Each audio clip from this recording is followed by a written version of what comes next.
વિદ્યાર્થી મિત્રો, પ્રકરણ 2 માં હવે આપણે ઉદાહરણ વિશે આગળ જોઈએ, જેમાં ઉદાહરણ 2.5 જેની રકમ આ પ્રમાણે છે,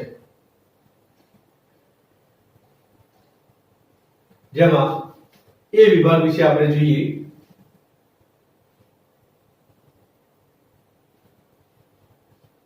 એ વિભાગમાં આપણને બે બિંદુના યામ આપ્યા છે. એ પ્રમાણે આકૃતિ જોઈએ તો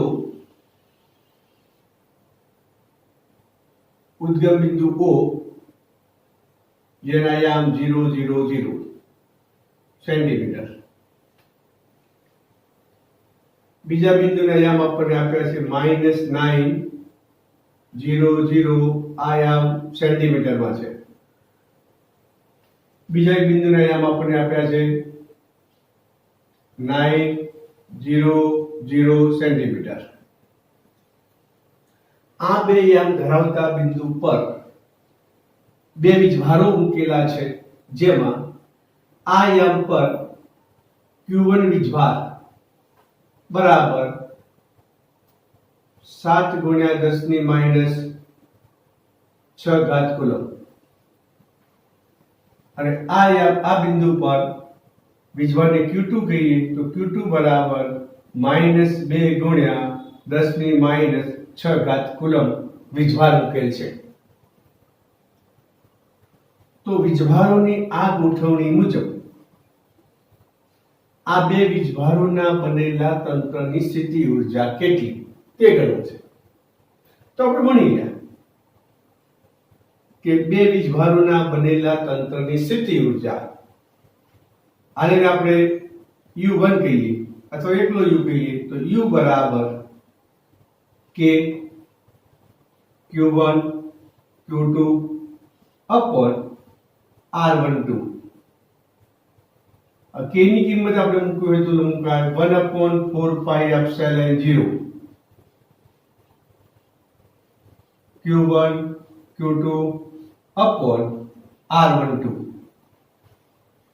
હવે જેમાં R12 એટલે Q1 અને Q2 વીજભારો વચ્ચેનું અંતર. તો યામ ભૂમિતિ પ્રમાણે ઉદ્ગમ બિંદુથી Q1 વીજભારનું અંતર શબ્દ વાપરું છું 9 cm થાય. ઉદ્ગમ બિંદુથી Q2 વીજભારનું અંતર 9 cm થાય. તો બે વીજભારો વચ્ચેનું અંતર એટલે R12 નો જવાબ 18 સેમી થશે. જે આપણે કિંમતો મૂકીએ 1/4πε0 એટલે K અને K નું મૂલ્ય તો 9 × 10⁹. Q1 તરીકે તો 7 × 10⁻⁶ ગુણ્યા Q2 જવાબ ઋણ છે તો -2 × 10⁻⁶. R12 એટલે બે વીજભારો વચ્ચેનું અંતર 18 cm થાય. સેન્ટીમીટરના મીટર તો 10⁻². આ નિશાની છે 12 મૂકીશું તો આગળ નિશાની માઈનસ થઈ જશે. 9 દુ 18 કેન્સલ. બાકી હિસાબ મૂકીએ તો -2 ઉપર જાય એટલે +2 9 2 11 -6 -5 -11 +11 -1 વધે એટલે 7 × 10⁻⁻1 બરાબર -0.7 જૂલ. આ ઊર્જા થઈ U1. આ થઈ વિભાગ A ની ચર્ચા. હવે આપણે વિભાગ B વિશે ચર્ચા કરીએ.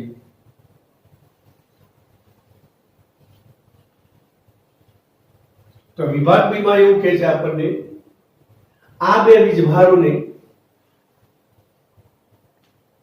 આ જે સ્થાને આપણે ગોઠવેલ છે, આ બે સ્થાન પર વીજભારો ગોઠવેલા છે, એ બે વીજભારોને આપણે અનંત અંતરે લઈ જવાના છે. એટલે ટૂંકમાં બે વીજભારો વચ્ચેનું અંતર અનંત બનાવવું છે. તો એવી પરિસ્થિતિમાં એમની સ્થિતિ ઊર્જા કેટલી એ અહીં લખીએ કે બે વીજભારો વચ્ચેનું અંતર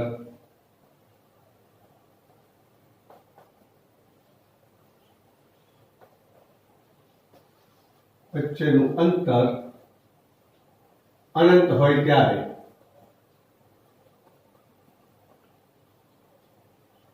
ત્યારે તંત્રની સ્થિતિ ઊર્જા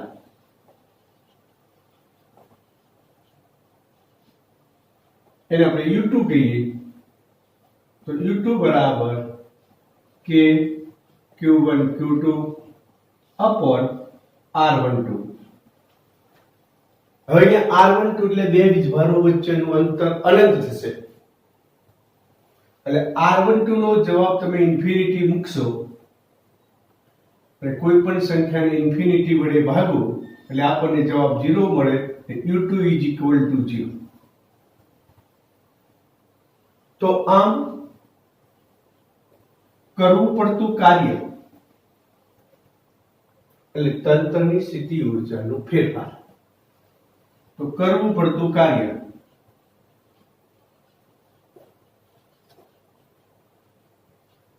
W કહીએ તો તંત્રની સ્થિતિ ઊર્જાનું ફેરફાર એટલે અંતિમ ઉર્જા પ્રારંભિક તો U2 U1 એના બરાબર U2 નો જવાબ 0 માઇનસ -0.7 બરાબર 0.7 જૂલ.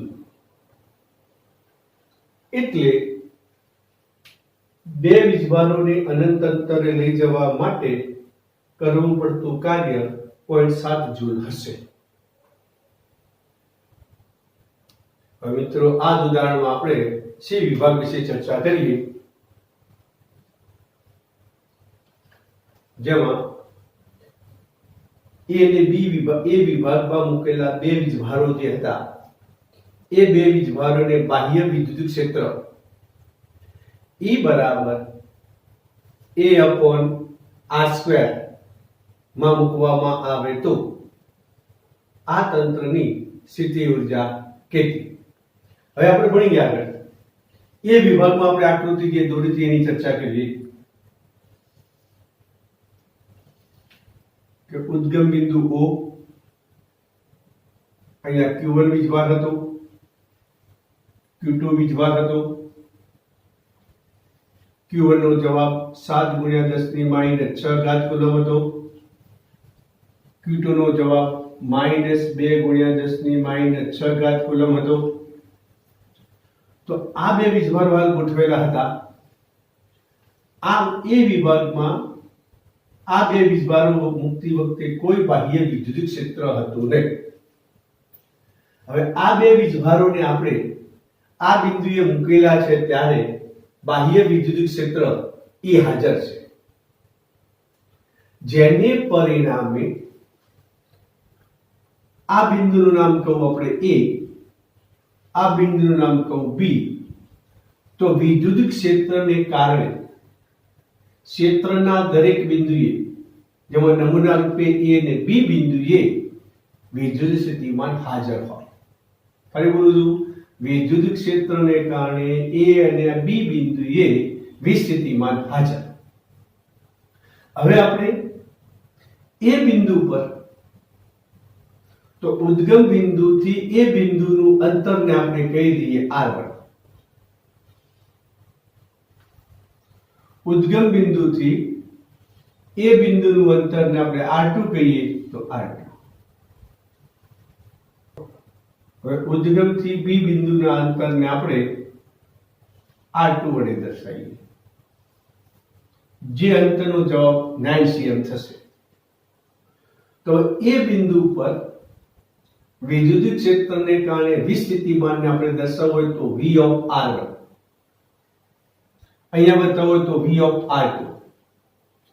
હવે આપણે આ Q1 વીજભારને અનંત અંતરેથી આ બિંદુએ લાવવા માટેનું કાર્ય એટલે તે બિંદુ પરનું સ્થિતિમાન ગુણ્યા વીજભાર. તો આ ચર્ચા પ્રમાણે આ બે વીજભારો બાહ્ય વિદ્યુત ક્ષેત્રમાં હોય તો એમની કુલ સ્થિતિ ઊર્જા કેટલી? તો કુલ સ્થિતિ ઊર્જા મૂકીએ તો U બરાબર તો બાહ્ય ક્ષેત્રને કારણે V of R1 ગુણ્યા Q1 વત્તા V of R2 into Q2 વત્તા હવે આ બે વીજભારો ભલે શરૂઆતમાં બાહ્ય વિદ્યુત ક્ષેત્રમાં હતા,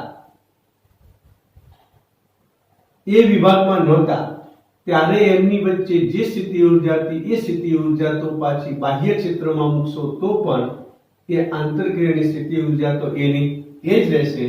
એટલે સૂત્ર બન્યું તો 1/4πε0 Q1 Q2 upon R12. Equation number 1 આપણે આપીએ. હવે આ સ્થિતિ ઉર્જા ગણતા પહેલા આ પદનો જવાબ આપણે ગણવો પડે, એના વિશે ચર્ચા કરીએ. તો V of R1 Q1 વત્તા V of R2 Q2, આ પદનો જવાબ પહેલા લઈએ.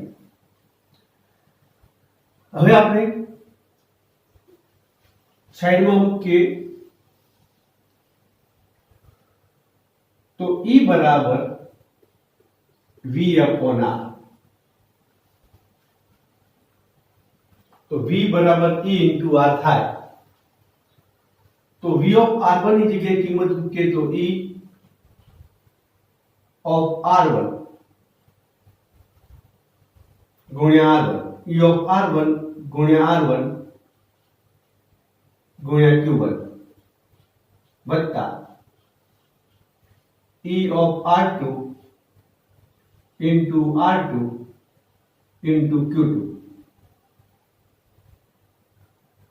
Therefore, હવે આપણને E નું મૂલ્ય આપ્યું છે, સૂત્ર આપ્યું છે કે E બરાબર A upon R2.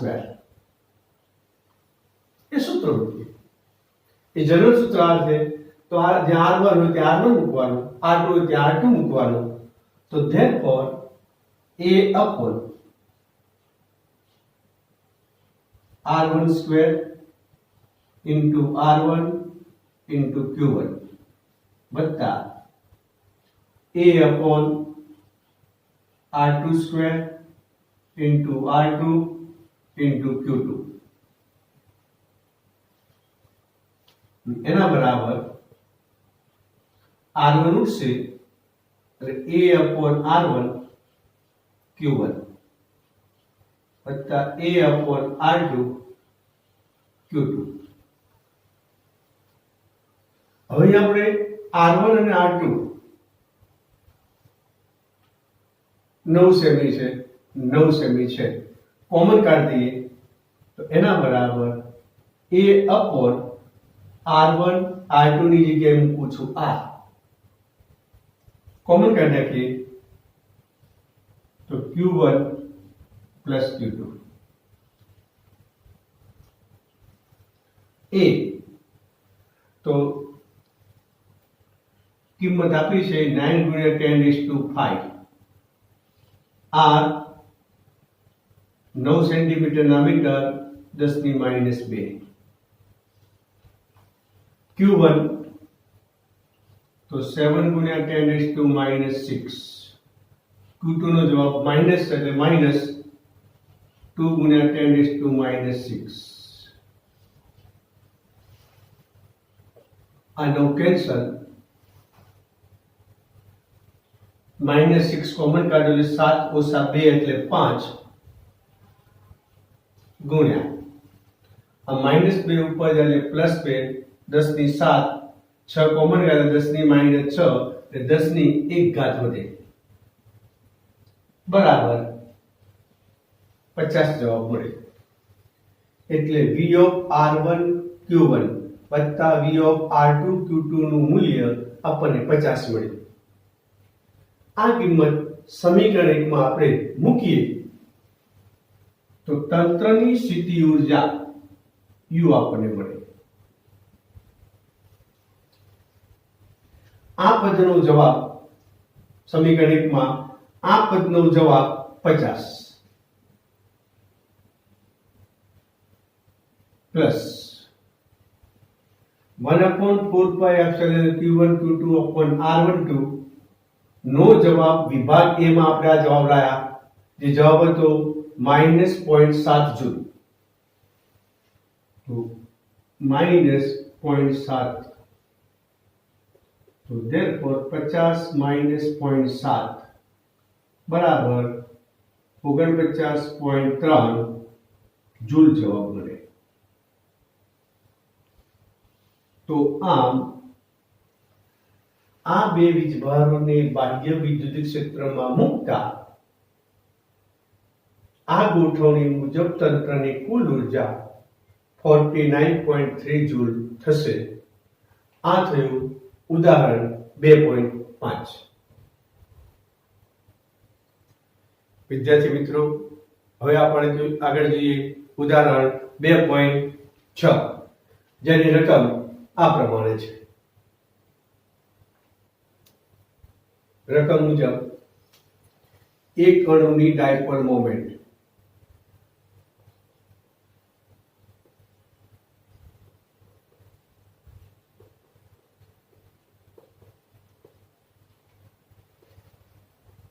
(10⁻⁻29 coulomb into metre છે। દ્રવ્યનો જથ્થો 1 મોલ છે, તો દ્રવ્યનો જથ્થો બરાબર 1 મોલ। આથી દ્રવ્યની કુલ ડાયપોલ મોમેન્ટ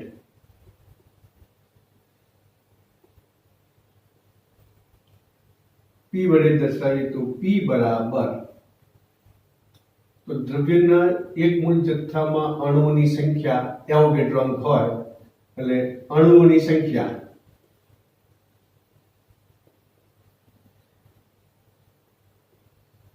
ગુણ્યા એક અણુની ડાયપોલ મોમેન્ટ।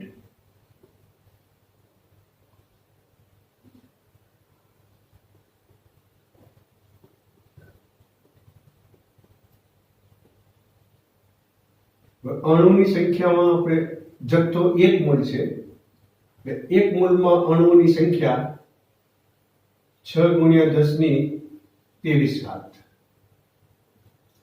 એક અણુની ડાયપોલ મોમેન્ટ આપણને આપી દીધી છે 10⁻29 બરાબર 6 ગુણ્યા 10⁻6 કુલમ ઇન્ટુ મીટર। તો આપણી પાસે 1 મોલ દ્રવ્ય જે છે એની કુલ ડાયપોલ મોમેન્ટ P બરાબર 6 ગુણ્યા 10⁻6 કુલમ ઇન્ટુ મીટર છે। હવે આ દ્રવ્યને આપણે વિદ્યુત ક્ષેત્રમાં મૂકેલ છે, અને એવું જે બાહ્ય વિદ્યુત ક્ષેત્ર E બરાબર 10:6 વોલ્ટ પ્રતિ મીટરના વિદ્યુત ક્ષેત્રમાં નીચા તાપમાને ધ્રુવીભૂત થયેલ છે। હવે આ જે ધ્રુવીભૂત થયેલ છે જેમાં આપણને આપ્યું છે 100% ધ્રુવીભૂત થયેલ છે, અને 100% ધ્રુવીભૂતનો મીનિંગ શું? તો દરેક અણુની ડાયપોલ મોમેન્ટ બાહ્ય વિદ્યુત ક્ષેત્રની દિશામાં ગોઠવાયેલી કહેવાય। એટલે પ્રારંભમાં એટલે અણુનું 100% ધ્રુવીભવન હોય ત્યારે દરેક અણુની ડાયપોલ મોમેન્ટની દિશા બાહ્ય વિદ્યુત ક્ષેત્રની દિશામાં ગોઠવાયેલી હશે। એટલે P સદિશ એટલે કે ડાયપોલ મોમેન્ટ P સદિશ અને E સદિશ વચ્ચેનો ખૂણો 0 થશે। આવી ગોઠવણીમાં ડાયપોલ તંત્રની સ્થિતિ ઊર્જા એટલે કે દ્રવ્યની સ્થિતિ ઊર્જા U બરાબર -PE cos θ। આ સૂત્રમાં આપણે કિંમતો મૂકીએ તો આગળની સાઈડ માઈનસ P નું મૂલ્ય તો 6 ગુણ્યા 10⁻6, E નું મૂલ્ય 10:6, અને પ્રારંભમાં બધા જ અણુની ડાયપોલ મોમેન્ટ ક્ષેત્રને સમાંતર છે, એટલે θ0 cos 0 એટલે 1 બરાબર -6 જૂલ થશે।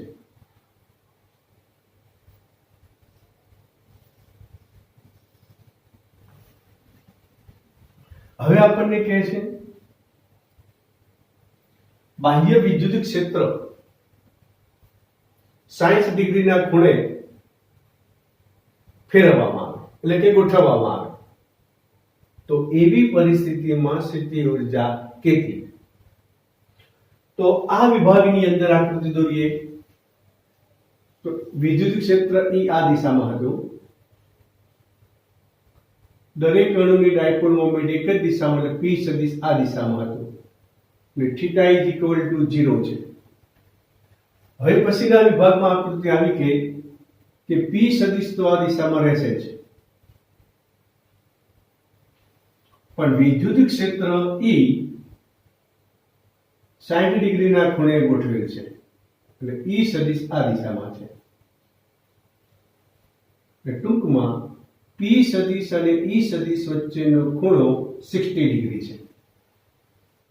હવે આપણે ડાયપોલની એટલે કે દ્રવ્યની આ સ્થિતિમાંથી આ સ્થિતિમાં ગોઠવણી થતા ઉત્પન્ન થતી કૌંસમાં મુક્ત થતી ઉષ્મા આપણે ગણવી છે. તો પછી આ પોઝિશન પ્રમાણે સ્થિતિ ઉર્જા કેટલી થાય એને આપણે U2 વડે દર્શાવીએ. આગળ જે ગણી એને આપણે U1 વડે દર્શાવીએ. તો U2 બરાબર -PE cos θ માઈનસ P નું મૂલ્ય 6 ગુણ્યા 10⁻⁻⁶ E 10⁻+6 cos 60 1/2. આ જવાબ થશે -3 જૂલ.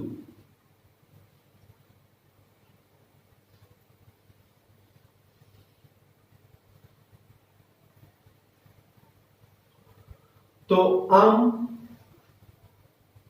તંત્ર આ સ્થિતિમાંથી આ સ્થિતિમાં ગોઠવાતા સ્થિતિ ઉર્જામાં થતો ફેરફાર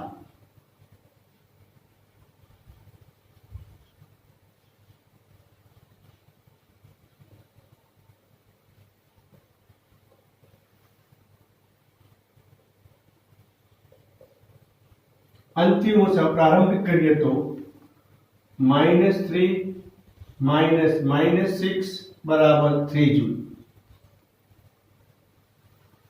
એટલે કે તંત્રની સ્થિતિ ઉર્જામાં 3 જૂલ જેટલો ઘટાડો થયો. આથી કહી શકાય કે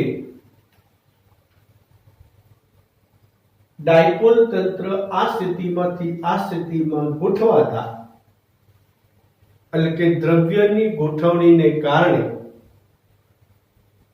તંત્રમાં ઉષ્મા રૂપે મુક્ત થતી ઉર્જા 3 જૂલ છે તેમ કહેવાય. આ થયું ઉદાહરણ 2.6. વિદ્યાર્થી મિત્રો, હવે આપણે આગળ જોઈએ ઉદાહરણ 2.8 જેની રકમ આ પ્રમાણે છે. રકમ મુજબ આપણને એક સમાંતર પ્લેટ કેપેસિટર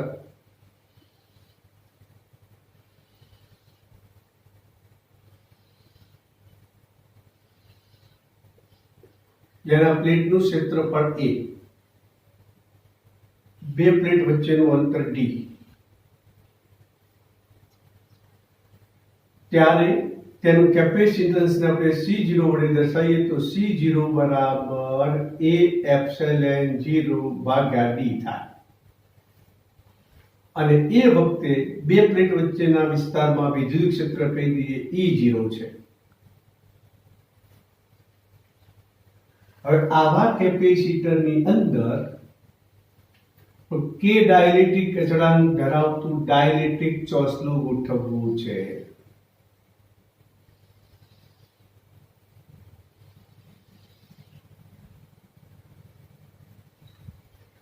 ડાઇલેક્ટ્રિક ચોસલાનું ક્ષેત્રફળ પ્લેટના ક્ષેત્રફળ જેટલું જ છે, પરંતુ ચોસલાની જાડાઈ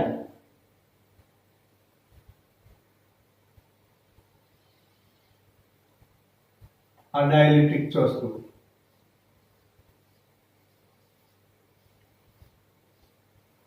અને એ ચોસલાની જાડાઈ 3/4 ઇન્ટુ સ્મોલ ડી જેટલું છે. તો અહીંયા ડાયલેક્ટ્રિક પદાર્થ આવી ગયો. અહીંયા તો હવા જ છે, તો આ જાડાઈ d/4 થશે. હવે આ વિસ્તારમાં હવા છે, તો આ ભાગમાં વિદ્યુત ક્ષેત્રની તીવ્રતા E0 થઈ જશે. આપણે થિયરીમાં ભણ્યા છીએ કે જે વિસ્તારમાં ડાઇલેક્ટ્રિક તમે ભરો તો એ ભાગમાં વિદ્યુત ક્ષેત્રની તીવ્રતા ડાઇલેક્ટ્રિક અચળાંકના ભાગની થઈ જાય, એટલે કે આ ભાગમાં તીવ્રતા E0/k થઈ જશે. એટલે આ બે કેપેસિટર બન્યા. એક ડાઇલેક્ટ્રિક દ્રવ્ય ધરાવતું કેપેસિટન્સ, આ બીજું કેપેસિટર. બંને કેપેસિટરનું શ્રેણી જોડાણ છે. કેપેસિટરનું શ્રેણી જોડાણ હોય તો આપણે ભણી ગયા કે નમ કેપેસિટન્સ અહીં બંને કેપેસિટરનું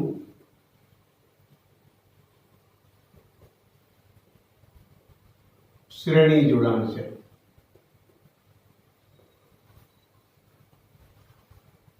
હવે પ્રારંભના કેપેસિટરની બે પ્લેટ વચ્ચેના વિસ્થિતિમાનનો તફાવતને આપણે V0 વડે દર્શાવીએ. કેપેસિટરની પ્લેટ પરનો વીજભાર જે છે એ વીજભારને આપણે Q0 વડે દર્શાવીએ. તો આ બે કેપેસિટર બન્યા છે, તો શ્રેણી જોડાણ છે. તો બે પ્લેટ વચ્ચેના વિસ્થિતિમાનનો તફાવત અહીંથી અહીં સુધી, તો બે કેપેસિટર છે, તો આ કેપેસિટન્સનો તફાવતને આપણે V1 કહીએ, આ તફાવતને V2 કહીએ. શ્રેણી જોડાણ છે, એટલે કુલ વિસ્થિતિમાન V બરાબર V1 પ્લસ V2 થશે. V બરાબર શું? તો આપણે આગળ ભણી ગયા કે E બરાબર V/d. વિદ્યુત ક્ષેત્ર તીવ્રતા E, વિસ્થિતિમાનનો તફાવત V, તે બે બિંદુ વચ્ચેનું અંતર d.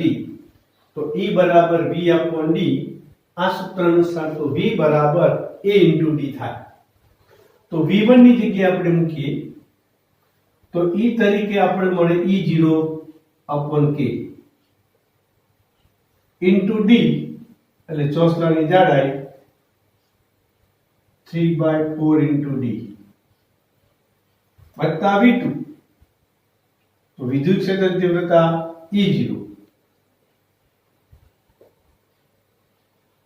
d/4. કોમન કાઢીએ તો E0 into d upon 4 common, તો એ વધે 3/k, અહીં વધે 1. એ સ્વરૂપ આગળ મૂકીએ તો E0 into d upon 4 in bracket k લસા લઈએ 3 પ્લસ k અપોન k. આટલું નવું વિસ્થિતિમાન થયું. હવે આપણે નવ કેપેસિટન્સ ગણવું છે. તો આ પરિસ્થિતિમાંથી આ પરિસ્થિતિમાં જશું તો કેપેસિટરની પ્લેટ પરનો વીજભાર બદલાશે નહીં. આથી કેપેસિટન્સનું સૂત્ર મૂકીએ તો નવ કેપેસિટન્સ C બરાબર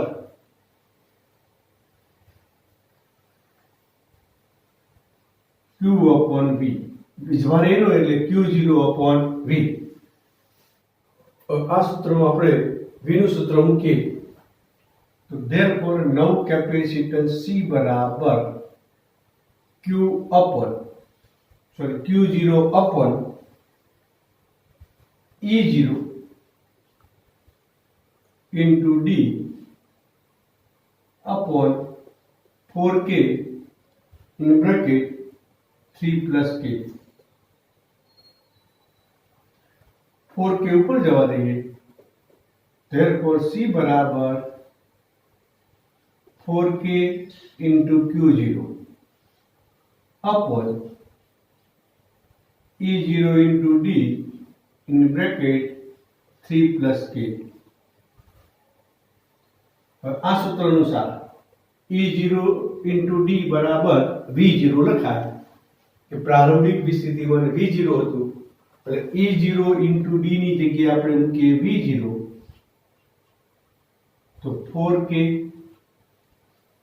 Q0 V0 in bracket 3 plus k.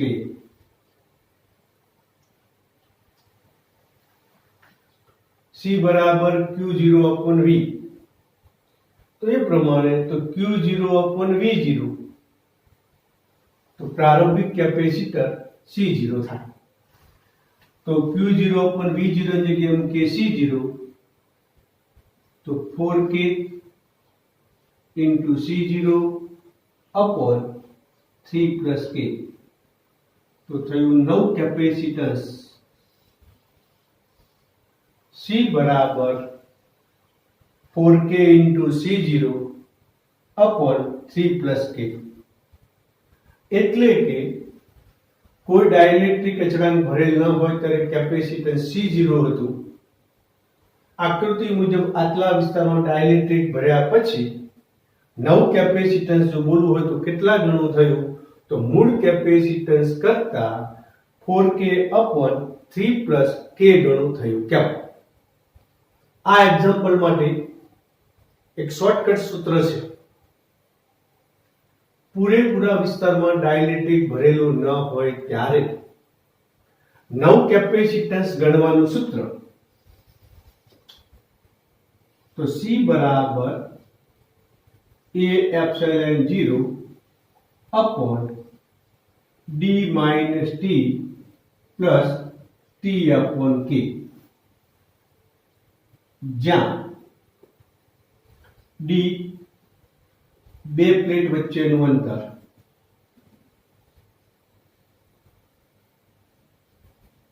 T dielectric ચોસલાની જાડાઈ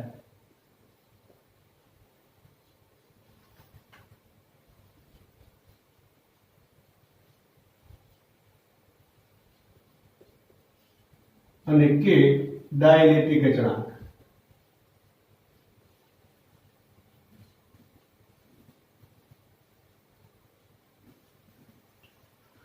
તો આ સૂત્રમાં D નો જવાબ D રહેશે પણ T એટલે ડાઇલેક્ટ્રિક ચોસલાની જાડાઈ તો 3D/4 મૂકો ડાઇલેક્ટ્રિક અચળાંક K આપેલો છે એટલે આ સૂત્રમાં તમે કિંમત મૂકશો તો તમને આ જવાબ અહીંયા દેખાશે એટલે પેલા સૂત્રમાં સીધી કિંમત મૂકીને પણ આપણે ગણવું હોય તો ગણી શકાય છે આ થયું ઉદાહરણ 3.8